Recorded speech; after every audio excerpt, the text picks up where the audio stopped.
Today, we're uncovering a significant setback in the fight for police accountability. Imagine a world where officers with histories of serious misconduct can move between departments without consequence. This is the reality we face after the Justice Department deleted the National Law Enforcement Accountability Database. The database, first proposed by President Trump in 2020 and launched by President Biden in 2022, was a crucial tool for tracking misconduct by federal officers. It included records from nearly 150,000 federal officers and agents. But last month, President Trump issued an executive order revoking Biden's orders and shutting down the database. Experts argue that this database was essential for preventing bad officers from jumping to new agencies and starting over with clean records. Thomas Abt, director of the Violence Reduction Center at the University of Maryland, emphasized that non-partisan public safety reforms like these should be placed above politics and maintained across administrations. Despite its limitations, the database addressed a real problem: rehiring officers who had been fired or resigned for misconduct. Its removal sends a clear message about the new administration's priorities. Trevor Hugh Davis, a research scientist at the University of Notre Dame, highlighted the loss of countless records of disciplinary actions, terminations, complaints, and settlements related to police misconduct. Johnson, representing rank-and-file officers, expressed concern that their voices were being ignored. Our comments and recommendations on the establishment of a national law enforcement accountability database have been largely disregarded, he wrote. As representatives of rank-and-file officers, it is incredibly concerning that their voices are being ignored. The initial actions by both Trump and Biden were attempts to impose police reform in the wake of seismic news events, beginning with the May 2020 slaying of George Floyd by Minneapolis police officer Derek Chauvin. Trump's executive order called for improved certification for police, more training to deal with those in mental crisis, and a database to coordinate the sharing of information on instances of excessive use of force. After Biden's election,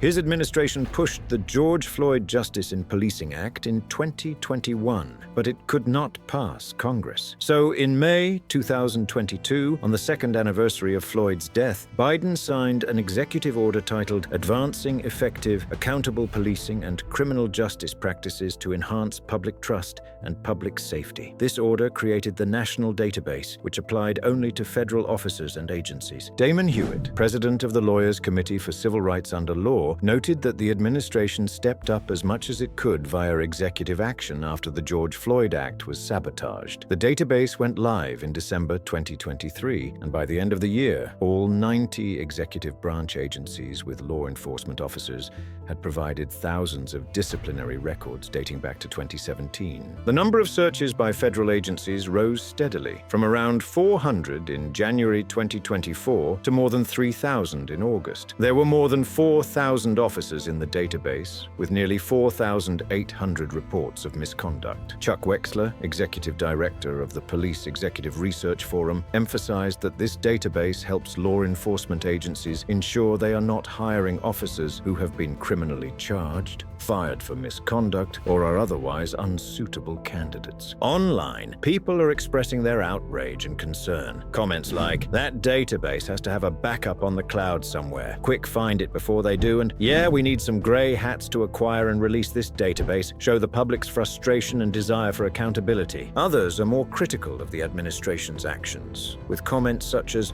"The party of law and order believes in neither, and because he wants zero accountability when he turns law enforcement into jackboot thugs." The sentiment is clear. People want transparency and accountability in law enforcement. What do you think about the deletion of the National Law Enforcement Accountability Database? Comment your thoughts down below, but this isn't the only story of police misconduct we're covering today. Stay tuned as we reveal the shocking details of the Hansville Police Department in Alabama, where a grand jury recommended the entire department be abolished, saying it operated more like a criminal enterprise than a law enforcement agency. In a world where power is unchecked, where authority silences dissent and justice turns a blind eye, who holds them accountable? This is Corruption Chronicles, where we pull back the curtain on police corruption, abuse of power, and the lives shattered in its wake.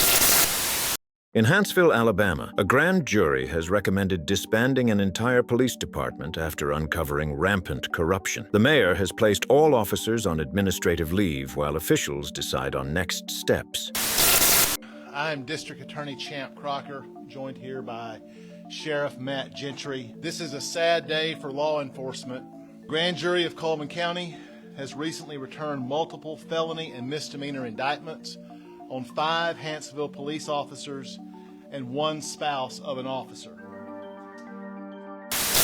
The grand jury indicted Police Chief Jason Shane Marlin and 4 other officers on charges including tampering with evidence and misuse of state criminal databases. The department was found to be operating more like a criminal enterprise than a law enforcement agency. The investigation began after a dispatcher with access to evidence was found dead at work from a drug overdose. Nothing was secure about the evidence room, and when Mr. Willingham was discovered, there was evidence in his office.